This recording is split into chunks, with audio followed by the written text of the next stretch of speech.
Tribun Sumsel dan Seripuku TV. Yuk, siapa ya bintang tamu kali ini? Coba saksikan langsung ya.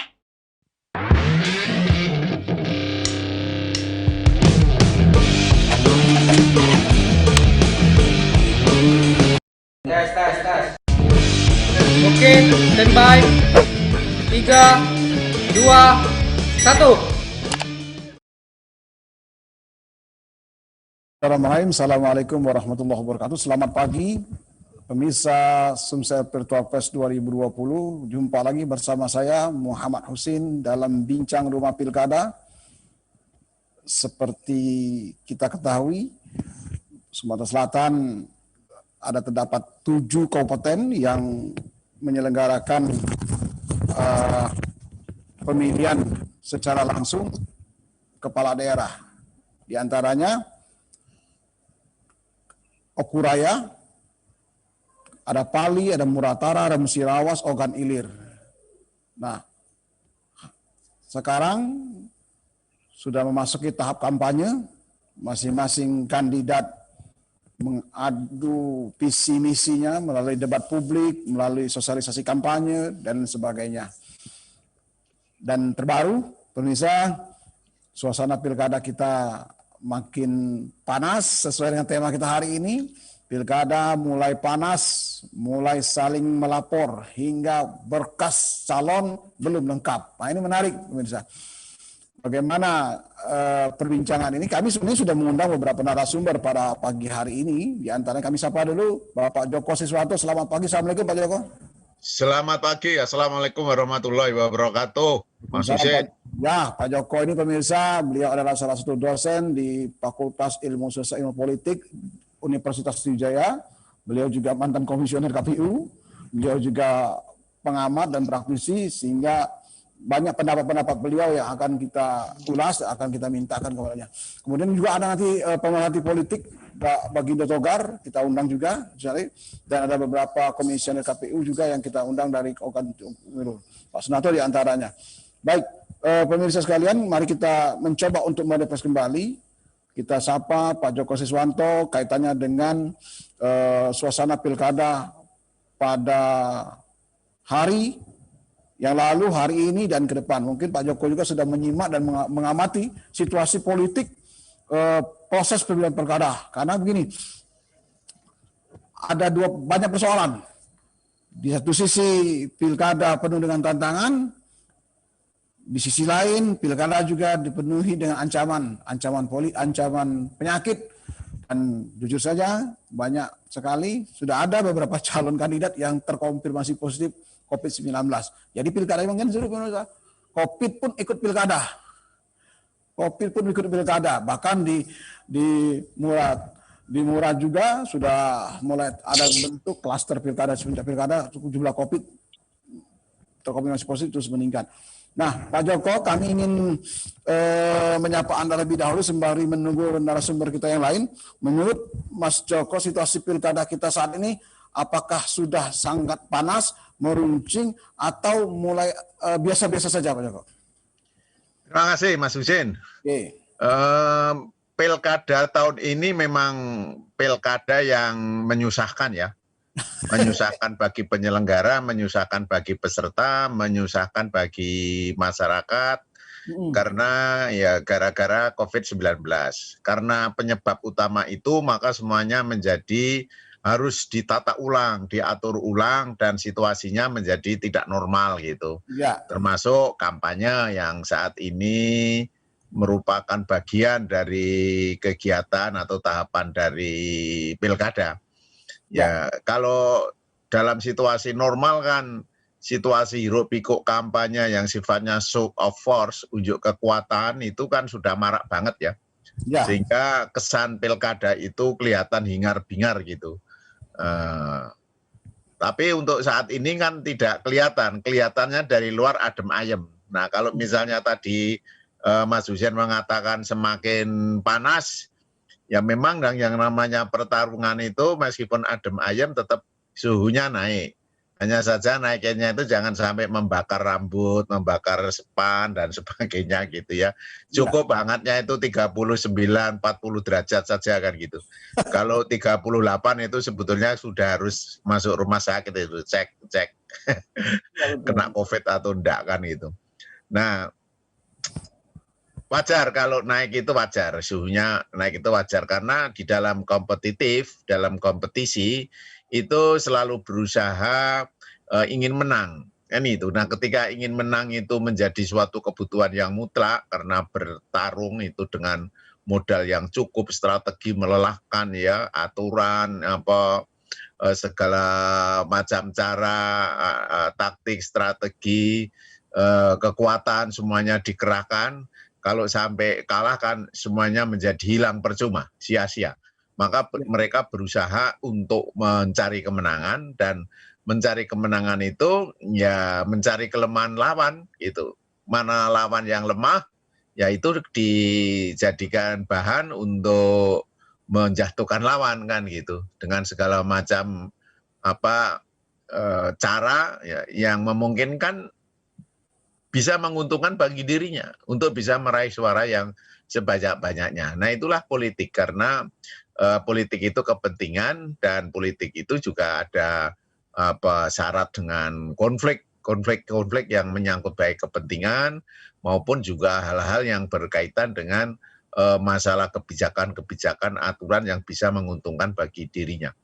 Nah, oleh karena itu di dalam situasi seperti ini yang dibutuhkan adalah pihak yang mempunyai tanggung jawab untuk mengawasi agar situasi yang panas semakin turun, tidak terlalu panas kan gitu. Anget boleh, tapi kalau terlalu panas dan berakibat buruk itu tidak baik. Maka harus ada upaya-upaya pencegahan agar semua pihak yang berkompeten di dalam pertandingan pilkada ini bisa menurunkan tensinya dan semuanya bisa berlangsung smooth tanpa ada gejolak, tanpa ada situasi yang mengkhawatirkan bagi masyarakat. Karena ini memang betul tantangannya itu sangat berat sekali, partisipasi nanti bagaimana, karena bayang-bayang pandemi COVID itu selalu ada di belakang kita, di depan kita, di samping kita, kapan-kapan pun kita bisa terpapar COVID ini kan gitu. Jadi peluang itu sangat besar sekali, apalagi kemudian sudah ada muncul klaster pilkada sebagaimana tadi dikemukakan, kesannya seolah-olah pilkada itu nanti jadi arena ajang baru untuk penyebaran COVID yang masif kan gitu. Nah, itu yang tidak kami inginkan. Makanya sebetulnya sebelum kita menyatakan bahwa itu klaster pilkada atau bukan, harus hati-hati, jangan sampai nanti pernyataan itu membuat masyarakat itu akhirnya tidak bisa menggunakan hak pilihnya demi kesehatan, dia tinggal di rumah, akhirnya golput. Nah, kalau angka partisipasinya rendah, kan ini menggambarkan bahwa pemilu termasuk tidak sukses. Padahal target dari KPU itu sama dengan yang dulu, sekitar 70% kan gitu. Itu cukup tinggi dalam situasi seperti ini. Saya yakin kalau hal itu mungkin akan sulit untuk dicapai karena situasi seperti ini. Apalagi terus dibayang-bayangi ada klaster COVID pilkada dan sebagainya. Ini kan menakutkan sekali kan gitu. Nah, upayanya agar ini tidak dibayang-bayangi rasa ketakutan, hendaknya hal-hal yang sekiranya itu bakal memojokkan pilkada itu sebagai bagian dari penyebaran COVID harus dikurangi. Mestinya jangan boleh kita tetap hati-hati, tetapi itu jangan dijadikan alasan semua ada klaster pilkada, ada klaster pilkada. Akhirnya itu menakutkan, yang mestinya mau ikut pemilu jadi pemilu, ikut pilkada jadi tidak datang, maunya ke TPS menjadi tidak jadi, dan sebagainya. Nah, ini kan sangat mengkhawatirkan. Saya kira gitu Mas untuk sementara. Baik, Mas Joko, kita baru saja 6 menit tayang, sudah disaksikan hampir 400 secara live ini menyaksikan Mas Joko hadir di sini. Ya. Terima kasih. Luar biasa nih responnya, beberapa komentar sudah mulai masuk ini. Ya. Ada 359 lebih udah melihat ini, mungkin mahasiswanya Mas Joko juga. Baik, kalau menurut perkembangan terakhir ini menurut Mas Joko kira-kira isu seksi ya yang dimainkan dalam kampanye seperti apa Mas Joko kalau melihat situasi sekarang ini? Ya, kalau dikaitkan dengan kalau persiapan pelaksanaan dari sisi KPU mereka siap ya. Saya kemarin ketemu Banwaslu, ketemu KPU itu semuanya semuanya siap. Kalau dari sisi masyarakat ya cuman itu tadi bayang-bayang pandemi kalau datang ke TPS ya. Nah, kemudian dari sisi peserta ini yang tampaknya memang mengalami yang luar biasa gitu. Karena apa? Biasanya kampanye itu dilakukan secara terbuka, pertemuan yang sifatnya juga relatif terbuka. Sekarang itu kan diatur sedemikian rupa, kan gitu. Boleh bertemu tertutup, harus maksimal 50 orang kan gitu, selain mengikuti protokol kesehatan yang lain. Sehingga para peserta kampanye itu melakukan kampanye yang sifatnya itu door to door ya, lebih banyak kontak-kontak pribadi ya. Ngobrol, silaturahmi, mungkin mungkin bersambang di beberapa tempat, ya kalau ada undangan dan sebagainya. Lebih banyak komunikasi seperti itu atau dari rumah ke rumah untuk menyapa dan sebagainya kan gitu. Karena kalau saya amati kemarin kebetulan saya ketemu dengan Banwaslu, itu juga saya tanya apakah dalam situasi kampanye ini ada pelanggaran-pelanggaran yang berarti, itu tampaknya tidak begitu kan, paling-paling itu protokol kesehatan. Kemudian kalau yang berkaitan dengan metode kampanye yang ditekankan kepada daring, belum ada satupun namanya peserta itu melakukan kegiatan yang sifatnya berbasis daring, misalnya dialog dengan Zoom dan sebagainya, itu dengan internet ya, entah metodenya apa, itu belum pernah ada laporan. Sehingga kampanye yang dilakukan tetap tradisional, tetapi terbatas metodenya. Metodenya lebih dikurangi karena kan sekarang tidak ada lagi namanya pawe, tidak ada namanya rapat akbar, pertunjukan kesenian, ya, orkes dan sebagainya, itu sama sekali tidak ada. Sehingga kampanye itu kesannya dari luar, dari tampak luar itu adem ayem, nyenyet ya, sepi gitu, tidak ada hiruk pikuk. Nah, ini memang merupakan kerugian bagi peserta karena dalam upaya mempengaruhi pemilih itu kan yang disentuh itu kan perasaan dan logika. Bagaimana perasaan mereka terhadap calon ya, atau sentuhan psikologis, sosiologis maupun rasional, kira-kira gitu kalau bahasa ilmunya seperti itu. Nah, namun untuk itu semua tidak bisa dilakukan dalam keterbatasan seperti ini, kan itu ya. Nah, satu-satunya hanya melalui metode tradisional, tatap muka dan sebagainya. Padahal pemerintah dalam hal ini KPU penyelenggara itu sudah memberikan peluang untuk bisa melakukan virtual ya, kampanye virtual. Faktanya itu tidak mungkin terjadi ya. Kendalanya banyak. Kalau sasarannya itu pada masyarakat menengah ke bawah, itu ya persoalan pulsa, persoalan gadget, ya persoalan internet dan segala macam kan gitu. Yang tidak semua orang itu bisa menikmati kan gitu. Nah, ini kendalanya. Jadi kendala seperti ini ya sangat mengganggu banget di dalam proses kampanye secara virtual. Makanya yang ditempuh adalah komunikasi yang sifatnya tatap muka langsung, direct communication ya, atau face to face komunikasi, entah itu melalui silaturahmi atau kampanye door to door dilakukan oleh para peserta kan gitu. Nah, karena situasi yang seperti ini, maka upaya yang dilakukan untuk mencari kelemahan lawan mungkin juga ada sifatnya kampanye negatif atau hate speech lah, atau kampanye hitam kan itu. Cuma ini tidak begitu menonjol, kendati pun tadi di awal mungkin ada yang mempersoalkan, ada persyaratan dan sebagainya kan itu. Nah, itu tinggal nanti ditanya saja apakah sudah atau belum, misalnya kalau memang belum, waktu itu hanya ada perjanjian saja, nanti sedang diproses, biasanya begitu. Ketika saya di KPU dulu, kalau misalnya persyaratan kurang, misalnya dari orang yang harus mengundurkan diri, nah itu ada surat pernyataan ada di dalam proses dan nanti siap untuk mundur, atau kalau misalnya sampai pada waktunya janji untuk dipenuhi tidak dipenuhi, ya nanti bisa dinyatakan tidak memenuhi syarat gitu. TMS tidak memenuhi syarat. Nah, kalau tidak memenuhi syarat artinya ya batal sebagai calon kan gitu. Nah, ini mungkin juga nanti menjadi persoalan kalau ini tidak segera diselesaikan kan itu, dan ini bisa dimanfaatkan oleh pihak-pihak lain kan, paling tidak kan sudah mengurangi musuh satu kalau dia nanti batal kan, kira-kira kan gitu. Itu salah satu upaya-upaya politis, upaya-upaya strategi taktik masing-masing pihak. Misalnya kemarin ada kampanye yang di kandidat di Murah tidak bisa ikut debat kan gitu ya, itu juga jadi dipersoalkan kan gitu. Nah, ini segala sesuatunya itu yang dilakukan oleh pihak lawan atau satu sama lain itu saling mengintip untuk nanti digoreng kan gitu.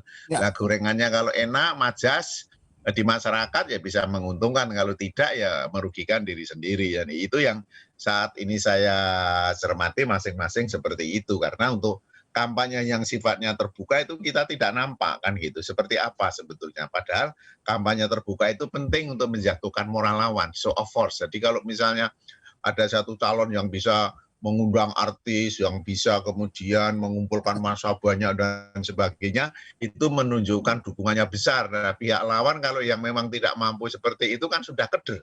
Nah, ini tidak ada lagi, sehingga lawan yang kuat mana yang lemah itu tidak tampak di permukaan karena mereka masing-masing gerak di bawah tanah. Nah, yang jelas itu kalau incumbent, problematika yang saya amati adalah ketidaknetralan dari ASN. Ya, ketidaknetralan dari ASN itu yang menjadi sorotan dari masyarakat. Kata Banwas itu ya banyak mereka melaporkan ke kepala dinas, kepala bidang, kebanyakan eselon 2, eselon 3.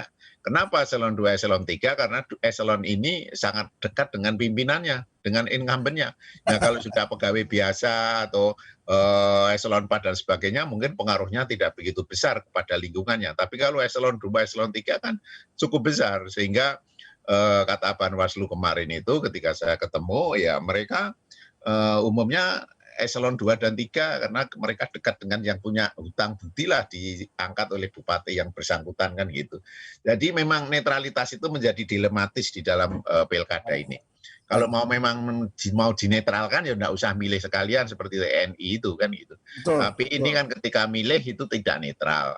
Tapi sebelum milih dia itu harus netral. Nah, ini kan sangat sulit banget bagi PNS yang mempunyai jabatan, nanti dikira tidak loyal dengan atasan kan gitu. Padahal itu tugas bagian dari tahu kalau itu sebetulnya tidak netral, tapi karena itu atasannya dan dia memerintahkan, terus gimana mau melawan kan gitu. Ini sesuatu hal yang dilematis bagi ASN yang bersangkutan. Nah, mestinya ini dari pihak komisi ASN ya, ini menjadi bahan pertimbangan untuk ngatur lebih lanjut.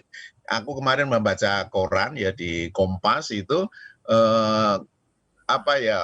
rekomendasi ASN agar ditindak bagi yang tidak netral itu oleh bupati itu tidak berjalan sampai sekarang kan gitu. Ini terlalu panjang birokrasinya. Iya, betul. Kalau saya kecenderungannya itu supaya berhenti di komisi pegawai kan gitu ya, komisi ASN itu kan itu, sehingga bupati itu tidak perlu lagi berani mengeluarkan atau memecat dari pegawai yang bersangkutan atau tidak. Nah, ini ternyata ya belum pernah terwujud kan itu. Artinya apa? Ya kalau misalnya seperti itu kan tidak ada efek jerah bagi PNS atau ASN ini kan gitu. Toh nanti kalau tidak netral, kemudian nanti paling-paling peringatan ya tidak akan dikeluarkan, ya nanti akan terjadi seperti itu lagi. Baik. Nah, ini pelanggaran yang berat itu menurut Banwaslu itu ketidaknetralan itu dilaporkan oleh masyarakat kepada Banwaslu. Baik, Mas Joko. Kebetulan hari ini saya juga mendapat undangan webinar dengan Universitas Sriwijaya. Ya. FISIP. Hari ini juga mereka mendiskusikan seperti yang kita diskusikan beberapa waktu yang lalu tentang posisi ASN dalam pilkada. Saya juga diundang oleh Dr. Usni Tamrin untuk hadir juga di situ. Bang Bagindo, apa kabar? Udah nampil? Alhamdulillah baik. Ada. Baik. Pak Bagindo ini Ya. sekarang ada di luar kota ini, lagi ngopi-ngopi dia. Cuman nggak ngajak-ngajak. Gimana Bang Bagindo? Oke, selamat datang di Palembang. Selamat datang Pak Joko, tang Ya. suhu. Tang suhu kami, suhu kita ini Jadi- Pak Joko ini. Bang Bagindo Togar, pagi ini saya juga sempat diajak untuk webinar bersama oleh Pak Dr. Husni Tamrin, MSI. Iya. Dia salah satu narasumber. Ada acara IAPA itu, acara IAPA. Ya Pak ya, sama seperti diskusi yang pernah kita kembangkan kemarin bahwa memang aduan-aduan soal ketidaknetralan ASN ini kan pada tataran tingkat tinggi, ya di tataran tingkat tinggi jelas itu sudah disampaikan oleh komite ASN juga, tapi ya namanya itu akhirnya hilang begitu saja semua laporan. Baik, Pak Bagir, kita kembali ke tema. Pilkada mulai panas, mulai saling lapor hingga berkas belum lengkap. Nah ini kan menurut kalau lihat tema kita ini, apakah menurut Pak Bagindo memang seperti Pak yang disampaikan oleh Pak Joko tadi, ya panas boleh, hangat boleh tapi jangan panas. Hangat boleh tapi jangan sampai panas. Kalau sudah di atas 39 harus diperiksa itu, mungkin kena terpapar COVID kata Pak Joko tadi. Menurut Anda sebagai analis, silakan. Terima kasih Pak Joko. Ya, Selamat pagi Pak Joko. ya selamat pagi Bang Gindo. Assalamualaikum warahmatullahi wabarakatuh. Jadi begini, Bos. Kalau tema ini kan menyangkut proses politik ya Pak Joko ya. Ini bagian dari proses politik. Lah iya, 5 tahunan proyek itu. Dalam konteks pilkada ya, karena seperti disampaikan Pak Joko tadi, kondisi pandemik ini kan kondisi yang tidak biasa. Maka yang tidak biasa dilakukan di saat normal, ini harus dilakukan pada posisi yang tidak normal. Dan artinya, contoh yang di kasus yang diangkat oleh Seribu hari ini bermacam-macam, termasuk terakhir soal berkas. Saya kemarin sampai konfirmasi dengan Bung Hussein. Ini yang berkasnya nggak lengkap, yang case untuk Kabupaten mana, rupanya Oku Timur, menyangkut tentang Kolonel Ruslan, yang merupakan bagian dari keluarga juga dari Pak Enos dan Gubernur. Apakah seperti juga ada, saya sering baca di Seribu, ini settingan apa real Pak, bukan rekayasa kan gitu. Karena ini satu kelompok, karena jauh-jauh hari saya sudah ngomong, kalaupun kemarin muncul itu Ferry Antoni yang terjegal di tengah jalan, ini bagian dari proses semua, menjegal Ferry Antoni kemarin. Tiba-tiba PKB membelot gitu kan, dengan apa yang dilakukan kita tidak tahu persis. Pasti apakah kapitalisasi politik ya Pak ya, maka terjadi akhirnya Ferry Antoni tersandera akhirnya tidak muncul, ini udah bagian dari penjegalan-penjegalan. Apakah juga Ruslan juga mau dijegal dengan cara real memang dijegal atau seolah-olah dijegal gitu Pak. Jadi Enos dan Yuda tadi melenggang dengan mudah. Itu kasus di Oku Timur. Saya telepon kemarin Bung Hussein, saya takut salah, yang berkas yang mana yang apakah berkasnya seperti tuntutan di OI, ngatakan salinan MA belum terima. Itu kawan-kawan di OI itu saat kalau misalnya terjadi seperti itu Pak, salinan MA itu nggak pernah datang Pak. Dan itu web resmi, situs resmi, jadi jangan dipertanyakan yang dimunculkan. Kita belum terima salinan. Rata-rata salinan MA itu paling cepat datang 3 bulan Pak, udah lewat pilkada kita kan. Kira-kira begitu. Kemudian yang lain lagi. Jadi memang jegal-penjegal sebelum penetapan paslon, setelah ditetapkan, dalam kampanye, dan menjelang pertarungan, jegal-menjegal pasti berjalan terus. Bermacam cara Pak, apa lewat regulasi, apa lewat proses kompetisi strategi, atau nanti lewat di proses pencoblosan, ini macam-macam Pak. Mulai dari penetapan, setelah ditetapkan, proses kampanye, menjelang, sampai di hari pasti terjadi. Nah ini inilah proses politik.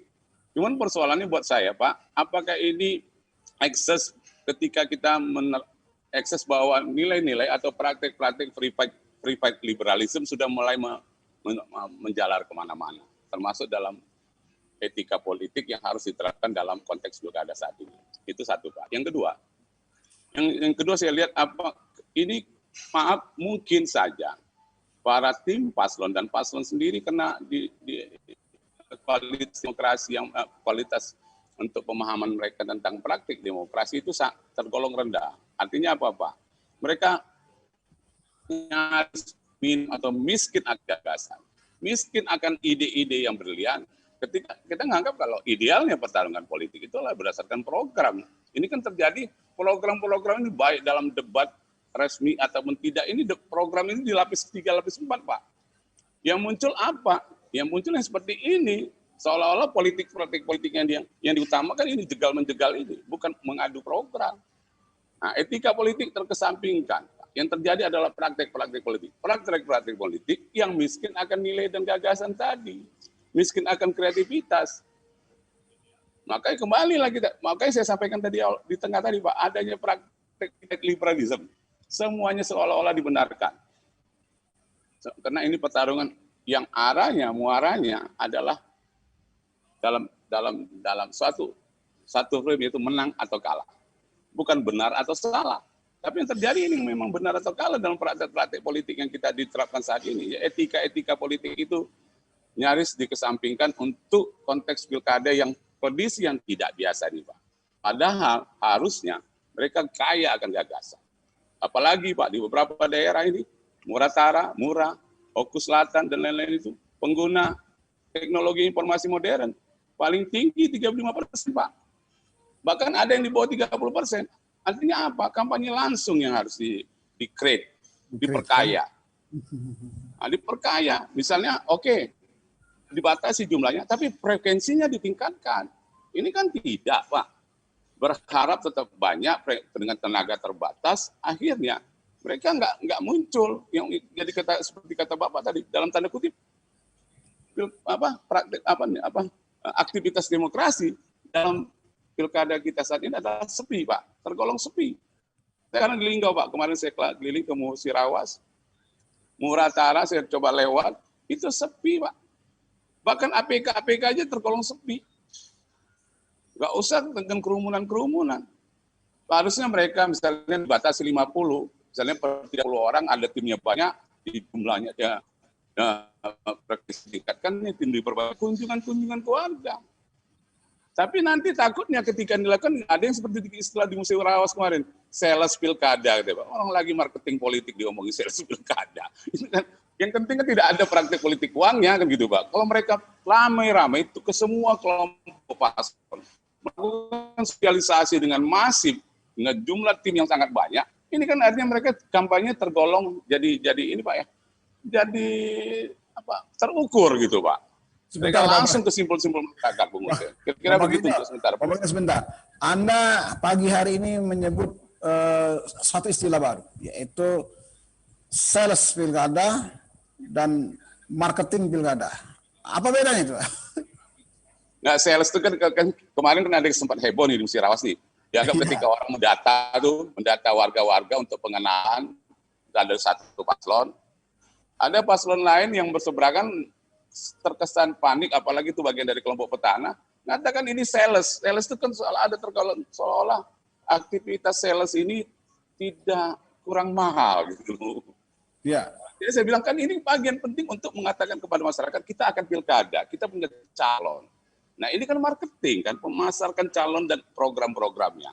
Si lawan tadi begitu tim lawannya ini begitu banyak instrumen yang diturunkan ke bawah, banyak petugas yang diturunkan ke bawah untuk mengenalkan si figur sang paslon, juga program-programnya dan janji-janji politiknya. Ini malah pihak lawan panik karena mungkin dia nggak punya tim seperti ini gitu loh. Baik, saya paham. Berarti marketing dan sales pilkada ya, tapi keduanya memang bertujuan untuk mensosialisasikan calonnya masing-masing. Baik, untuk meningkatkan partisipasi. Gitu loh. Saya menangkap apa yang dibicarakan oleh Mas Joko tadi, bahwa salah satu peran teknologi virtual tidak dimanfaatkan oleh para kandidat di 7 kabupaten kota yang sedang bertarung di pilkada ini. Dan ditambah dengan Bang Baginda tadi menyebut bahwa sekitar 30% saja masyarakat daerah yang memahami, bahkan ada di bawah itu. Pertanyaan yang muncul, apakah target pencapaian angka partisipasi masyarakat pilkada terhadap pilkada ini yang ditarget di atas 75% itu bisa tercapai, Bang Baginda? Seperti kita diskusi sebelumnya Pak Usen, saya sangat pesimis. Gak usah kondisi yang tidak normal sekarang dalam adaptasi kehidupan baru ini. Dalam kondisi normal aja saya katakan 60% aja sulit.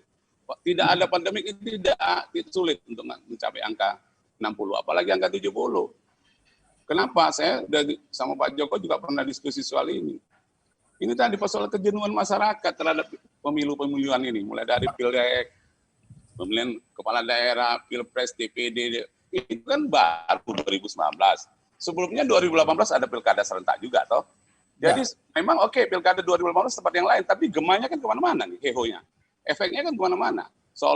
Seperti sekarang ini, seolah-olah Palembang pilkada, padahal pilkada kan OI, ya kan.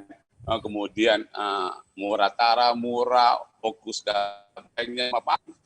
Tapi karena media yang sudah begitu masif dan terbuka, aksesnya terlalu banyak, seolah-olah Palembang, apalagi pilkada kemarin debatnya dibuat pada di Palembang. Saya protes sama KPU tuh.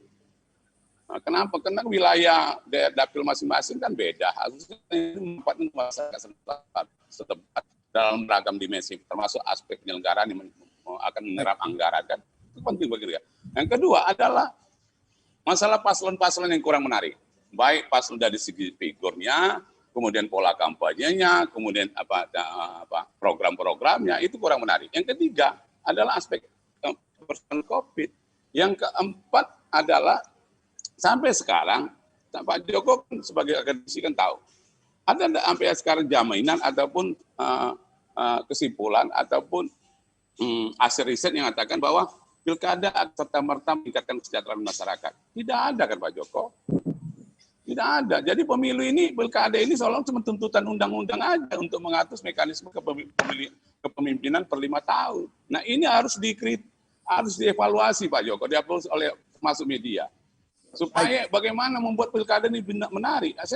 Saya Pak Usen sangat pesimis. Tapi dengan catatan kita tidak boleh menyalahkan penyelenggara. Memang kondisinya seperti itu. Mungkin nanti di tahun depan setelah pilkada per 5 tahun, semua daerah tidak ada lagi berbeda-beda. Nah, itu mulai mungkin tidak jenuh, tidak boring kita gitu lihat pilkada ini.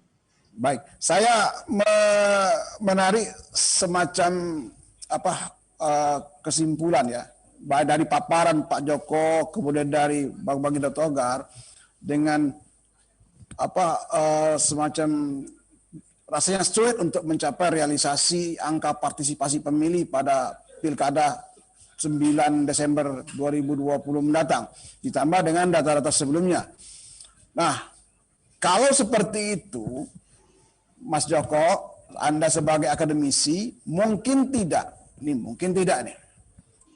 Apa yang disampaikan, mungkin ada kaitan juga dengan yang disampaikan oleh Bang Baginda tadi, bahwa pilkada pemilihan langsung ini merupakan syahwat politik dari kelompok tertentu yang tidak memiliki pengaruh di masyarakat. Nah, kalau itu berpijak dengan pola pikir seperti itu, apakah mungkin pemilihan kepala daerah, pemilihan dan lain-lain itu dikembalikan lagi menjadi pemilihan terwakili di parlemen? Mas Joko, analisa Anda. Oke, terima kasih Bang Gindo, semangatnya tetap ayo Yahud. Oke, pemikirannya. Begini ya. Pilkada itu kita harus bicara partai kalau ngomong pilkada. Pemilu itu harus bicara partai karena aktor utama kan sebetulnya dia, meskipun pilkada itu ada calon perorangan kan gitu.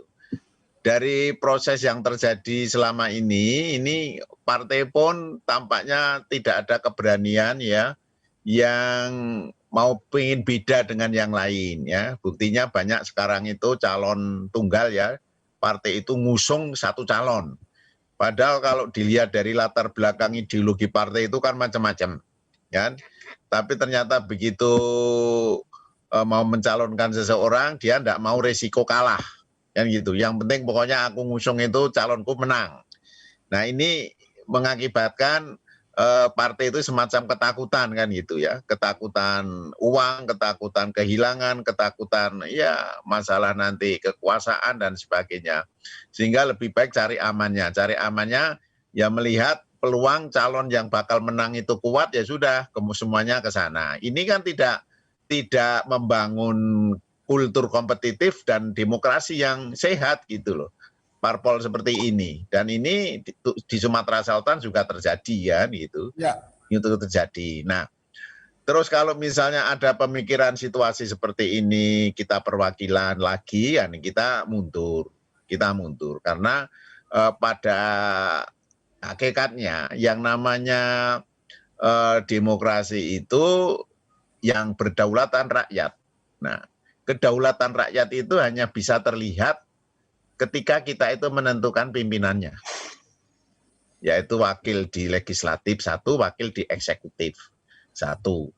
Wakil di eksekutif itu ya kepala daerah, presiden, wakil di legislatif ya wakil kita di DPR kan, atau DPD di situ. Nah, hanya itu. Daulatnya itu ketika memilih. Nah, ketika memilih itu nanti kemudian dikembalikan kepada DPR. DPR itu akhirnya mempunyai hak dua. Ya, hak dua gitu loh. Atas nama dirinya, atas nama wakil rakyat kan gitu. Padahal belum tentu yang diamanahkan oleh rakyat atau yang akan dipilih itu sama dengan DPR. Jadi kita kalau pemilihannya itu dikembalikan kepada perwakilan, itu suatu kemunduran bagi pelaksanaan kedaulatan rakyat gitu loh. Nah, apapun kekurangannya, pemilihan yang dipilih langsung oleh rakyat itu jauh lebih baik daripada perwakilan. Nah, kekurangan itu kan bisa diminimalisir. Kendatipun kalau dihilangkan sama sekali ya sulit. Yang namanya pertarungan, rebutan kekuasaan, itu yang namanya berusaha untuk curang itu selalu ada. Jadi apa yang disampaikan Bung Bagindo itu memang upaya-upaya bagaimana untuk meraih kemenangan. Yang namanya berkompetisi itu kepingin menang ya. Nah, kepingin menang itu segala macam diupayakan sepanjang itu tidak ketuan wasit, tidak ketuan pengawas, ya memasukkan bola ke gawang dengan tangan kan boleh. Seperti tangan Tuhannya Maradona dulu, Piala Dunia 86 dulu kan gitu. Dia memasukkan bola pakai tangan, tidak pakai kepala karena dia pendek. Sah. Gitu kan? Karena wasit tidak tahu. Nah, jadi pemilu itu ya model seperti itu. Tinggal bagaimana sekarang peran Bawaslu itu di dalam mencegah dan menindak terhadap pelanggaran-pelanggaran yang terjadi. Jadi misalnya kasus di OI ada keberanian untuk membatalkan. Ini luar biasa ini. Ini luar biasa meskipun sekarang di MA tadi Bung Bagindo sudah menyatakan itu apa istilahnya SK-nya sudah keluar tapi belum di tangan dan itu nanti akan ada kemungkinan yang mereka bisa maju lagi karena akan mengenakan debat dan sebagainya kan gitu. Nah, ini kan suatu keberanian bagi Bawaslu karena sudah diberi kewenangan untuk itu kan itu. Nah, ini menjadi semacam efek jerah bagi yang lain supaya incumbent itu harus hati-hati di dalam menjalankan tugas, jangan sampai memanfaatkan fasilitas negara untuk kepentingan dirinya kan gitu. Jadi kalau saya tidak akan setuju sampai kapanpun kalau itu dikembalikan kepada DPR. Ya, karena itu akhirnya nanti DPR terus mempunyai full power untuk menentukan. Toh akhirnya nego-nego dia juga kan kembali lagi ke masa yang lalu kan. Saya kira itu Mas. Baik, Mas Joko, ini kita suara rakyat ya. Saya yang masuk melalui Facebook kita, suara rakyat. Apa komentar Anda berdua? Pertama dari Koko. Koko berpendapat saya akan dukung yang bisa membantu kesusahan saya. Satu. Yang kedua dari Darmawan. Nggak usah bicara partai, masyarakat sudah nggak percaya lagi. Wah, yang ketiga, untuk apa memberikan suara kalau tidak ada perubahan dari RT Buddha? Gimana itu, Mas? Bagi dulu, suara rakyat. Terima kasih, Bung Sen. Itu berarti sudah sebutkan, udah jelas kan? Katakan bahwa sampai hari ini tugas kelompok Pak Joko di kalangan akademisi ini. Bagaimana membuktikan Pak, kita riset secara nasional atau riset regional atau riset lokal, sampai seberapa besar tingkat peningkatan partisipasi sosial ekonomi masyarakat ketika pasca pilkada. Munculnya apa pemimpin atau pemimpin lama yang kembali memimpin, sampai di mana peningkatan kesejahteraan masyarakat. Itu perlu dilakukan Pak oleh kalangan akademisi, khususnya dari visi Pusri. Yang kedua, ketidakpercayaan terhadap partai politik. Nah, ini kenapa Pak? Memang Bapak kan lihat sendiri bagaimana praktek-praktek kapitalisasi demokrasi. Kita defisit, tapi kapitalisasi dilakukan oleh kalangan partai politik sendiri. Bukan paslon-paslon mereka, nggak, kadang kader mereka sendiri yang berkualitas aja mereka nggak dukung. Kadang-kadang tahan dukung dari paslon lain atau dari pihak di luar partai politik, tapi punya kapital yang baik. Ya, bukan elektabilitas ataupun popularitas, Pak, tapi isi tas kan yang diutamakan. Yang ketiga, apa tadi, Pak? Yang tidak beban, kemudian saya akan dukung yang akan yang bisa membantu kesusahan. Nah, itu tadi kan benar nggak? Ketika semua janji-janji politik, saya sudah lihat beberapa debat terakhir ini, semua membahas seperti 7 kabupaten ini seperti negeri di awan, bukan negeri di bumi. Janji-janji politik, apa mereka akan bisa lakukan itu? Kadang-kadang ada mengatakan nanti kita akan buat, ditanya soal kebudayaan, ditanya soal kesenian, jawaban soal kebudayaan. Ditanya kebudayaan, dia tanya kesenian. Begitu sempit pengertian kebudayaan. Kemudian tentang tingkat kepuasan masyarakat. Mereka nggak lihat. Harusnya kan itu ada aspek ada variabel kesehatan, pendidikan, ketika tingkat pengangguran kan itu yang pengaruh. Tapi enggak, mereka kena pemahaman mereka, Pak, enggak semua seperti sekomprehensif seperti harusnya mereka pahami tentang pembangunan. Apalagi yang datang itu kadang-kadang petahana, Pak, kerepotan memahami terhadap pertanyaan-pertanyaan para panelis. Dan ini kan akan dia wujudkan, Pak. Tapi inilah tadi, saya selalu Pak Joko juga saya bilang, kawan-kawan, ini bukan persoalan money politik yang namanya kalian harus tolak, itu bukan manfaat sesaat. Sebab dalam penyusunan APBD, saya sampaikan ke kawan-kawan, itu ada hak setiap warga negara. Karena menyusun APBD salah satu syaratnya adalah jumlah daripada penduduk, luas wilayah, dan besarnya kebutuhan. Kalau sampai kita terima, katakanlah 200.000, Anda tahu nggak berapa hak Anda di APBD akan dibaca oleh para pemimpin yang akan terpilih nanti? Kita sudah diambil haknya. Karena kita sudah dipanjar oleh kalangan-kalangan elit-elit politik yang bertarung itu. Nah, harusnya ini Pak masif dijelaskan. Ketika kita menerima uang, terjadi istilah Pak Joko bukan praktek transaksi uang, tapi transaksi program. Saya masih ingat tuh Pak Joko juga. Sebaiknya juallah program itu memang benar-benar bukan sekedar di kampanye, bahwa ini akan kita implementasikan real. Ada konsistensi menerapkan terhadap program yang dijanjikan ketika mereka berkampanye atau mereka melakukan sosialisasi tentang program mereka. Tapi kan enggak, Pak. Maka rakyat itu jangan heran masih nerima Pak Joko, Pak Hussein, karena seringkali tidak diwujudkan saat mereka memerintah, saat mereka menjabat, itu persoalannya. Makanya yang berubah yang terdekat dengan arus kekuasaan, yang dekat dengan elit-elit kekuasaan yang menikmati perubahan tadi, ya baik dari kelompok partai politik, baik dari kelompok kroni-kroninya, baik dari keluarganya. Rakyat ya cuma komoditas, terus-menerus menjadi komoditi politik.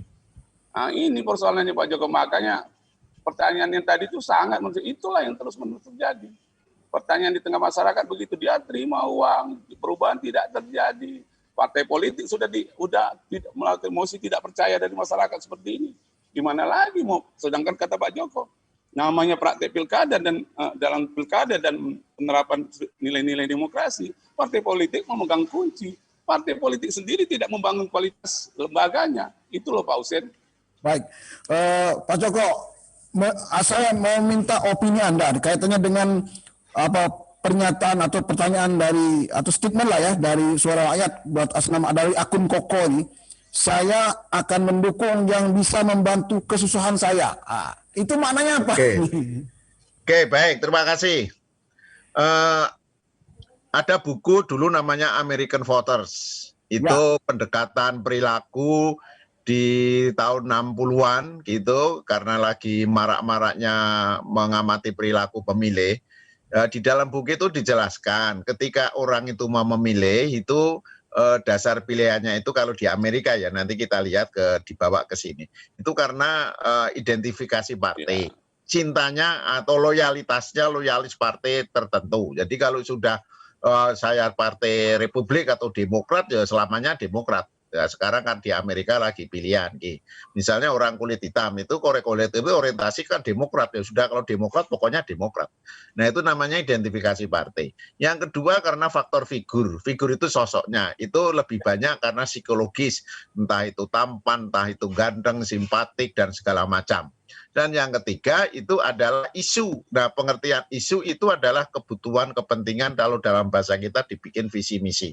Nah, orang yang tadi pemilih mengatakan bisa memenuhi kebutuhannya, itu termasuk pemilih rasional. Dia tidak akan melihat siapa dia, figurnya seperti apa, partainya seperti apa, sepanjang calon itu punya visi misi yang bisa membawa kesejahteraan bagi dirinya, bisa menyenangkan dirinya, dia akan pilih.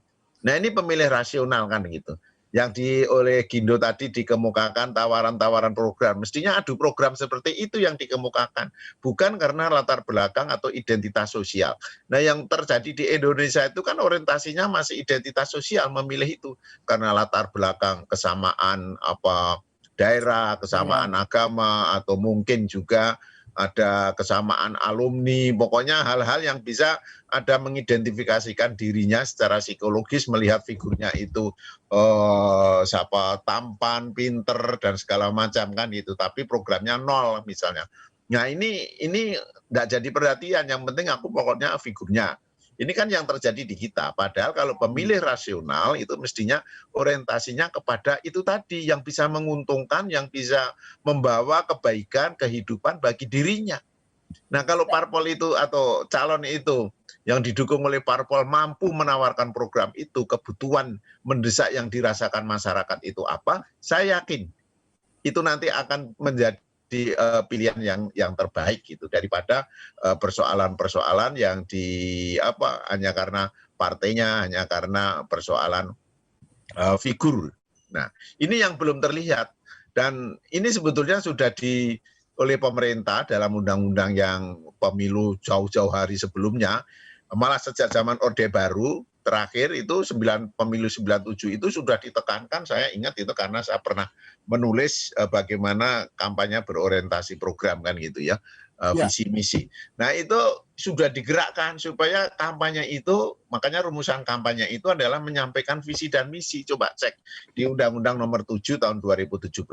Itu kan dalam pengertian kampanye itu kan menyampaikan visi misi untuk mempengaruhi pemilih kan gitu, bukan hal yang lain. Tetapi di dalam prakteknya itu tidak pernah terjadi gitu loh. Nah, bagaimana menjabarkan visi misi yang abstrak itu di dalam kondisi konkret di hadapan kepada mayoritas yang pengetahuannya mungkin plural ya, pengertiannya masih belum bisa memikirkan yang abstrak-abstrak, yang real.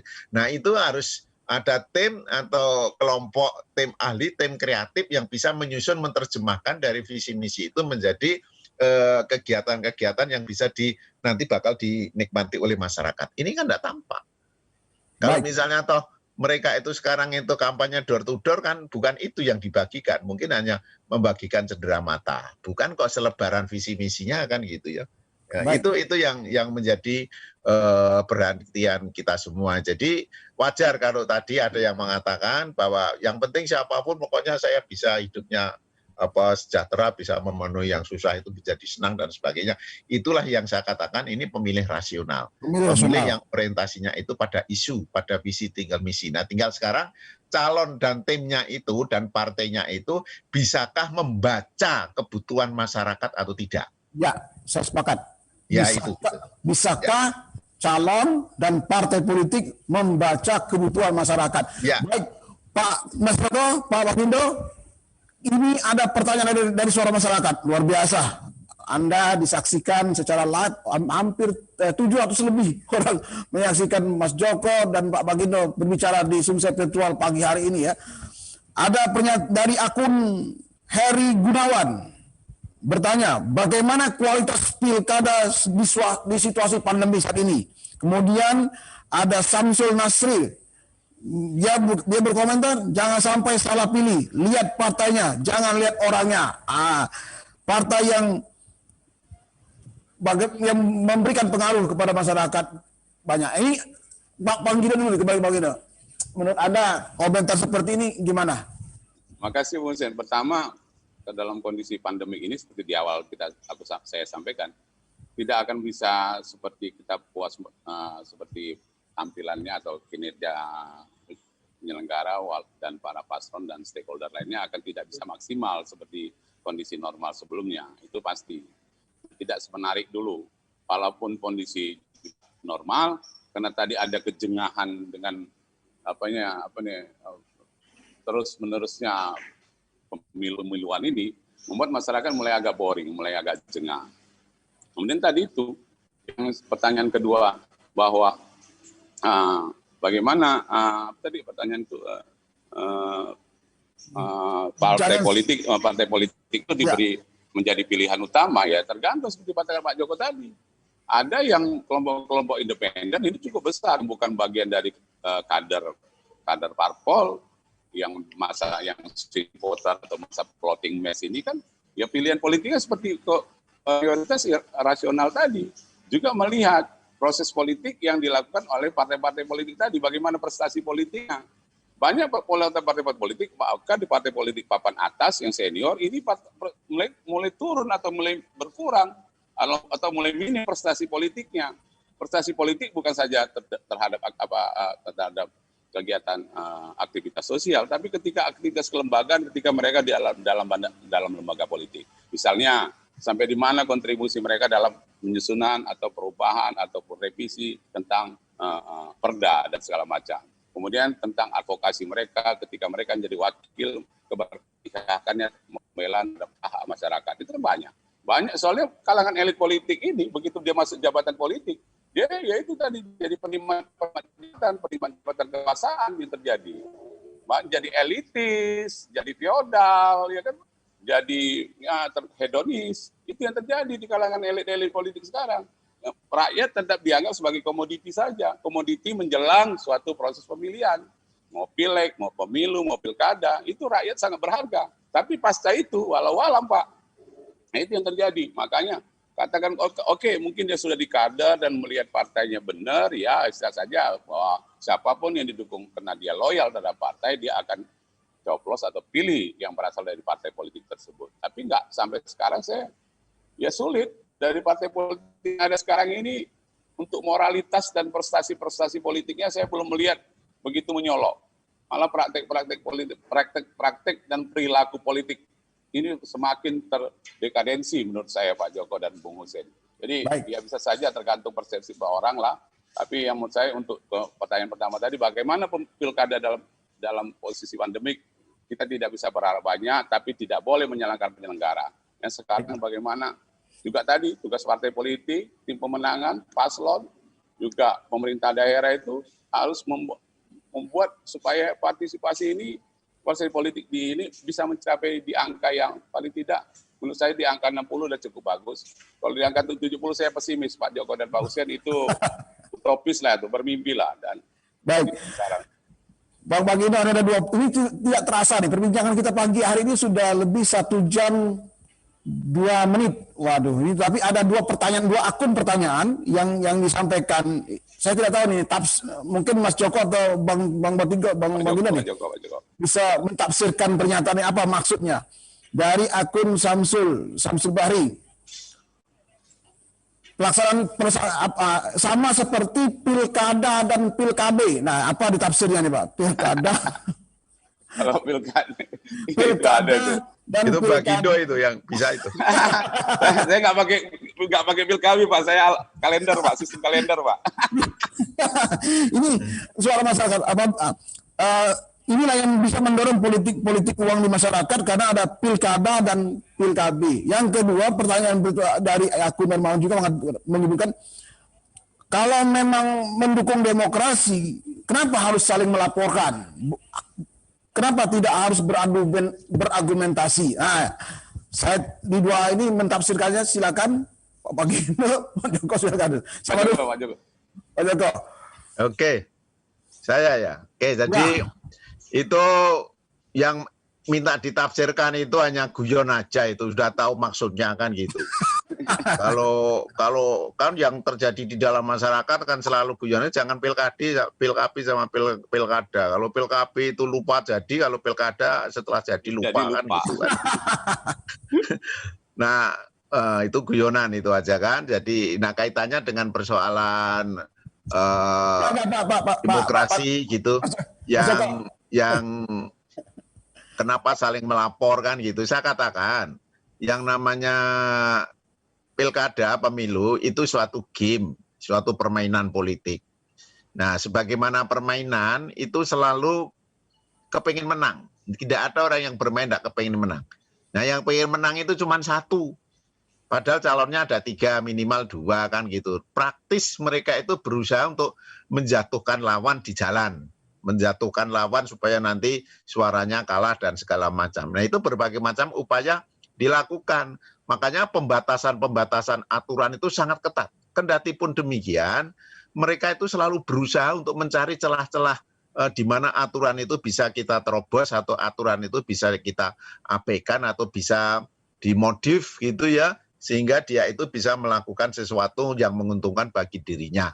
Ya, misalnya kalau kampanye itu kan kalau mengatakan katakanlah ketemu di tempat yang bukan arena untuk kampanye, misalnya kondangan. Nah, tempat kondangan itu dia mengatakan memaparkan visi misi terus ngajak memilih, jelas itu pelanggaran. Tetapi kalau seorang calon itu datang di kondangan cukup salaman, foto bersama, tidak ngomong apa-apa kan gitu, ya mereka itu bukan kampanye kan. Seringkali masyarakat itu mengatakan, wah dia kampanye belusukan, itu tempat orang-orang orang kematian, orang punya hajatan, kemudian silaturahmi ngobrol di waktu di luar jam biasanya kan gitu. Sekarang ini kan modelnya seperti itu sekarang ini. Silaturahmi di masjid dan sebagainya. Tapi sepanjang dia itu tidak menyampaikan visi misi dan ngajak-ngajak untuk memilih dirinya, ya bukan kampanye kan gitu. Nah, ini disiatasi seperti itu. Nah, orang itu kalau sudah misalnya saya nih sama Husein nih, saya calon nih. Nah, kemudian Aris juga calon. Ketika saya itu datangi Gindo, minta salaman, ketemu saja apa kabar Dok dan gitu dan sebagainya kan. Saya sebagai calon. Kemudian saya sama Husein tidak pernah datang. Nah, kira-kira itu nanti Gindo mau memilih siapa? Atau Aris tidak pernah datang sebagai calon, itu kira-kira mau memilih siapa? Kan pasti memilih orang yang pernah didatangi. Ketika orang itu meskipun calon itu datang ke tempat saya hajatan, dia tidak ngajak ngapa-ngapa, ya tidak ngajak milih, ngajak minta restu, pokoknya tidak ngajak apapun ngomong. Cuman karena dia datang terus ya memberikan sumbangan ala kadarnya biasa seperti tamu biasa. Ketika pilkada, pasti tuan rumah itu mikir, wah ini dia pernah datang ke saya, ya sudah nanti saya akan nyoblos dia, kan gitu. Nah ini kan bentuk-bentuk siasat bagaimana kita itu bisa memasarkan diri tanpa harus menyalahi aturan kan gitu. Nah ini suatu cara-cara untuk mensiasati supaya kita tidak kampanye tetapi bisa diterima oleh masyarakat. Nah ini sekarang itu kan dilakukan seperti ini, makanya kelihatan sepi apa yang dilihat Gindo saya setuju sekali, situasinya tidak marak karena memang tidak normal dan tidak ada show of force soalnya. Padahal yang namanya kampanye itu untuk menunjukkan kekuatan itu ada show of force, unjuk kekuatan ya di kampanye terbuka dan sebagainya baru ketahuan kan mana yang untuk menjatuhkan moral lawan itu kalau dia bisa unjuk kekuatan pendukungnya besar, apalagi calon itu didukung oleh partai-partai besar kan gitu ya. Jadi kalau misalnya ada kampanye akbar, kemudian calon partai yang mendukung itu ada 10 mengibarkan bendera semua, itu kan kekuatannya luar biasa. Nah ini kan tidak ada, sehingga kelihatannya sepi. Makanya yang ditempuh adalah gerakan-gerakan bawah tanah, katakanlah seperti itu, gerakan-gerakan door to door, silaturahmi dengan segala macam bentuknya untuk bisa mendekati hati masyarakat, untuk bisa mendekati pemikiran masyarakat. Jadi seperti itulah yang bisa saya lihat seperti ini. Jadi demokrasi memang membutuhkan suatu kompetisi. Kalau tidak ada kompetisi ya bukan demokrasi. Karena untuk menghasilkan suatu pemimpin yang baik atau tokoh yang bisa dijadikan pemimpin itu memang harus melalui proses yang baik dan melalui proses dari rakyat. Dan terbukti loh, hanya di Sumatera Selatan ini aja yang hasil pilkadanya tidak begitu menonjol. Tapi lihat Bupati Banyuwangi, Wali Kota Surabaya, Pak Jokowi sendiri hasil produk itu, Wali Kota Bandung, kan itu banyak banget itu tokoh-tokoh itu. Cuma di Sumsel aja yang belum. Mungkin kalau Bagindo jadi bupatinya mungkin baru kelihatan gitu. Silakan Bapak Bagindo, komentar Anda penutup. Ya, Pak Hussein, juga ada sahabat saya itu Pak Aris Sudandar, monitor terus rupanya dia. Saya nggak lihat itu tadi, ganteng nian soalnya di. Jadi begini Pak, Hussein. Ada juga keanehan yang saya lihat juga. Misalnya kayak Pak Joko, katakanlah kurang marak dari segi Afrika, kurang marak dari segi kampanye langsung, dan saya juga dengan adik-adik saya suruh patroli cyber. Patroli cyber juga minim, walaupun cuma 35% ke bawah. Sangat minim. Saya lihat akun-akun perang akun atau perang-perangan mereka ngadakan ya macam-macam lewat apa akun real atau tidak, ini sepi juga. Sepi memang virtual sepi, betul. Virtual juga sepi. Artinya apa? Timnya juga tidak, maka saya sampaikan tadi Pak, harusnya mereka tampilkan tim yang banyak, intensitas tinggi, kemudian yang punya kecakapan, dan ini tolong dimobilisasi adalah kalangan yang di umur 28 tahun ke bawah Pak. Kalau kita ngadapi yang sudah di atas 3 tahun ini, bayangin banyak duduk. Harusnya yang tim-tim kreatif ini kan banyak di kalangan mahasiswa. Kenapa nggak dimasifkan gerakan mereka oleh tim antar paslon tadi? Itu satu. Akhirnya yang sepi. Makanya saya Pak bukan seperti saya keterkesan pesimis ataupun sinis terhadap penyelenggara maupun para paslon partai politik. Memang saya ngelihat tingkat partisipasi politik tahun ini sulit sekali. Walaupun ada Timur mengatakan, wah akan optimis di Seripul. Kita lihat saja nanti. Kalau sampai sekarang masih seperti ini. Kemudian yang kedua, masalah tadi jegal-menjegal ini. Bahkan intip-mengintip dari paslon. Kadang-kadang ini Pak, kalau seni berpolitik mereka belum baik, karena level tertinggi dalam berpolitik ini adalah seni kan. Ketika para tim maupun paslon tidak punya sense of art tentang berpolitik, maka akhirnya ini ditampilkan adalah yang tidak menarik dan tidak bisa menyentuh daripada keinginan masyarakat. Akhirnya mempengaruhi partisipasi. Silakan bernegatif campaign, tapi tadi yang menarik, jangan negatif campaign yang akhirnya seperti kemarin saya juga di Musirawas lihat orang sudah menderita masih dikepo-kepoin tuh Pak kan. Akhirnya cari-cari yang menarik lah. Kemudian mengatakan ada bansos yang dikatakan oleh Pak Mawardi untuk Pelias Panji itu harusnya dicermati itu benar enggak data-data. Jadi kalaupun kita mau melakukan melempar, menghujat atau menekan seseorang atau mengkritik itu basis datanya juga harus valid, harus kuat. Jadi mereka ketika mengadakan saling berlawanan akan menjadi penampilan yang menawan dalam pilkada di 2020 ini. Baik. Terima kasih Pak Joko Siswanto sudah oper 10 menit lebih pembicaraan kita pada siang hari ini. Terima kasih, sangat menarik, luar biasa. Lebih kurang hampir 700 lebih, bahkan mencapai angka 800 yang menyaksikan acara kita secara langsung. Terima kasih. Terima kasih, Hussein. Terima kasih Pak Baginda, sukses. Pak Joko, makasih Pak Joko. Ya, Pak Gindo. Ya, sukses Pak. Pemirsa Sumsel Pilpres 2020, terima kasih atas perhatian Anda dan sampai jumpa pada topik-topik menarik pada perjumpaan bincang rumah pilkada di Sumsel Pilpres 2020 yang akan datang. Terima kasih. Assalamualaikum warahmatullahi wabarakatuh. Waalaikumsalam warahmatullahi wabarakatuh. Begini proses live Sumsel Virtual Fest yang menghadirkan narasumber yang seru. Kita akan jumpa lagi besok.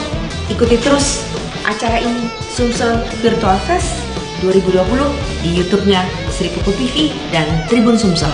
Bye!